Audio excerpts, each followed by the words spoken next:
Assalamualaikum dan salam sejahtera. Nama saya Nur Ain binti Muhammad Zubir Melson. Nombor matrik saya ialah 19 DRT 20F 2022. Pensyarah saya ialah Madam Farah Wahida binti Azan.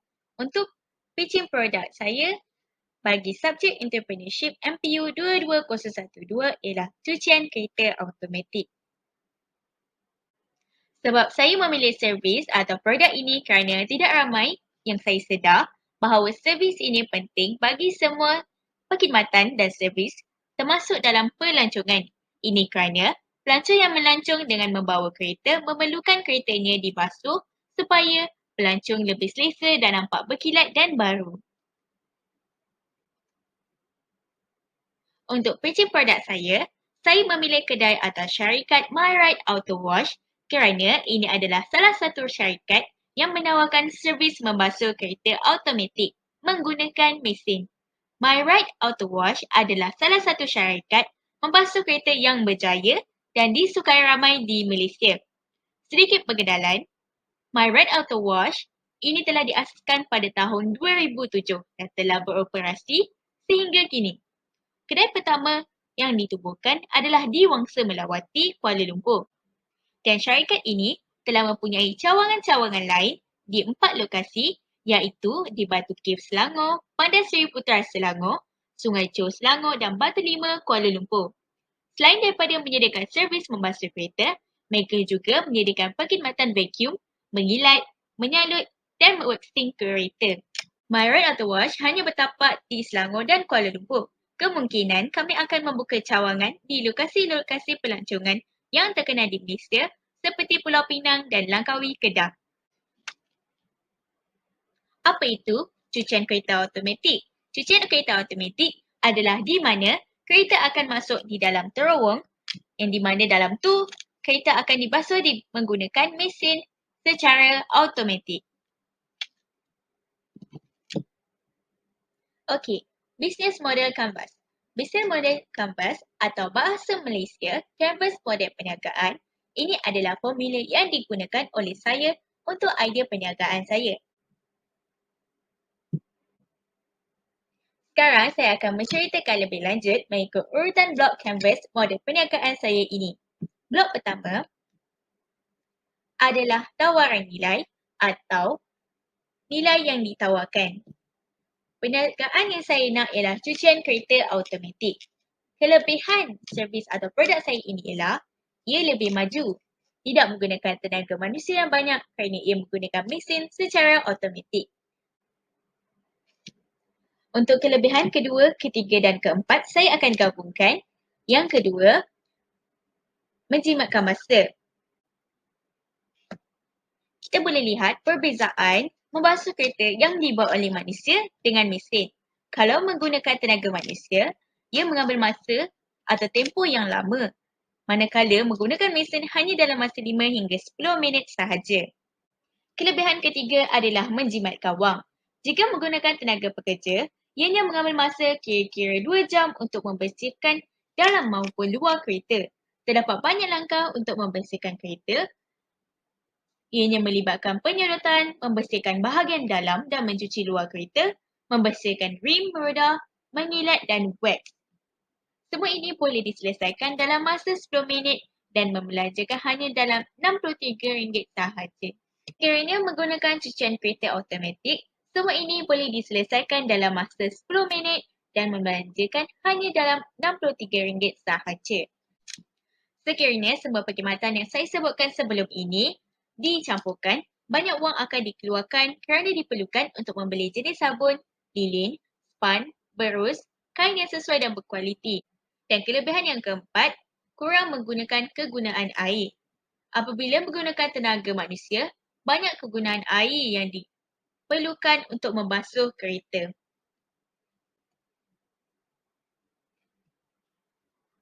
Untuk blok kedua, segmen pelanggan. Jenis pelanggan yang menjadi target ialah pertama, orang yang membawa kereta atau pemilik kereta. Seterusnya, pemilik kereta seperti Grab yang membawa pelancong tidak kiralah orang tempatan atau dari luar negara. Seperti contoh, mereka perlu memastikan kereta yang dibawa mereka bersih dan selesa untuk membawa pelancong. Seterusnya, seorang yang mementingkan kesempurnaan, jenis yang pembersih.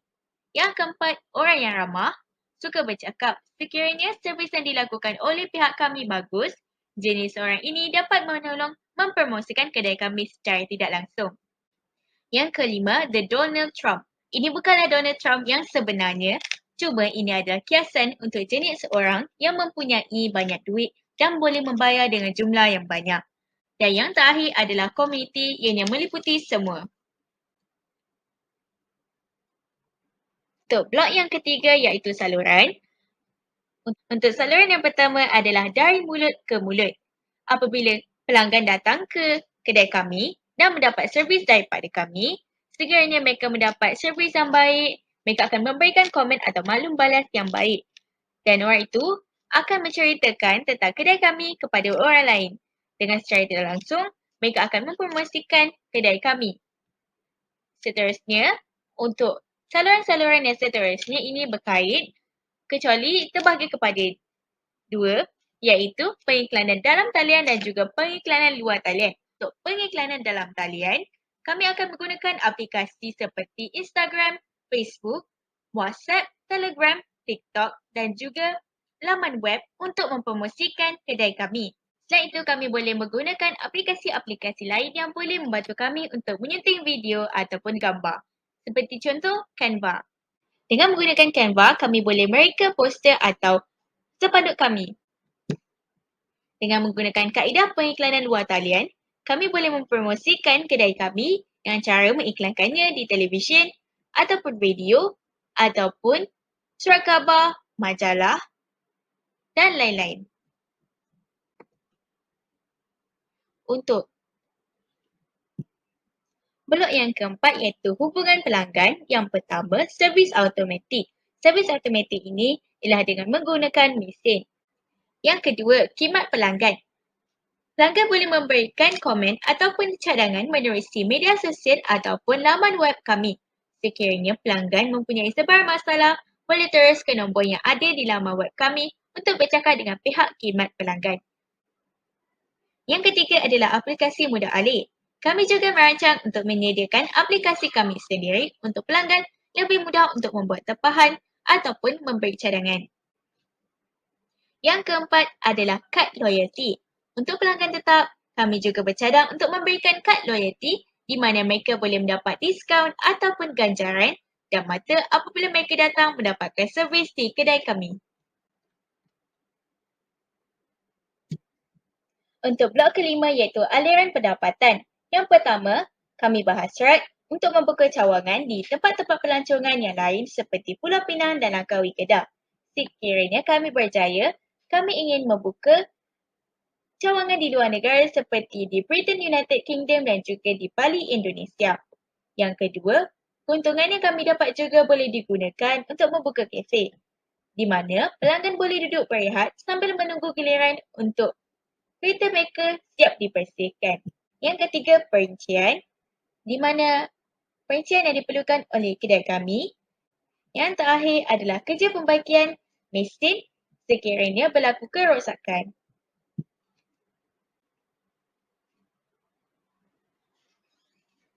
Untuk blok ke-6 iaitu sumber utama, yang pertama adalah jenama, yang kedua adalah laman web, yang ketiga adalah media sosial. Untuk keempat dan kelima adalah tenaga pekerja dan juga tenaga manusia yang diperlukan untuk khidmat pelanggan, pekerja kafe, orang yang menguruskan media sosial dan laman web. Dan yang terakhir adalah kewangan. Untuk blok ke-7 iaitu aktiviti utama. Yang pertama adalah operasi cucian kereta automatik. Yang kedua adalah operasi laman web, orang yang mengendalikan laman web. Yang ketiga adalah pembaikian mesin. Dan yang terakhir adalah khidmat pelanggan. Untuk blok yang ke-8 ialah perkongsian utama. Yang pertama adalah dengan bekerjasama dengan syarikat kereta tempatan seperti contoh Proton. Yang kedua adalah bekerjasama dengan syarikat mesin cucian kereta automatik. Yang ketiga adalah mempunyai hubungan baik dengan pemilik bengkel, mekanik atau servis pembaikan mesin cucian kereta automatik.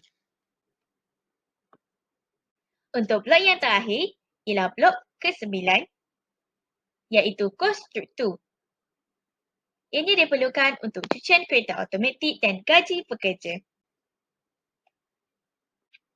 Kesimpulan yang saya dapat adalah banyak kelebihan apabila servis cucian kereta automatik ini diperkenalkan agar lebih membantu tidak kiralah untuk pekerja, pemilik kereta maupun pelancong supaya kereta yang dibawa mereka bersih dan selesa.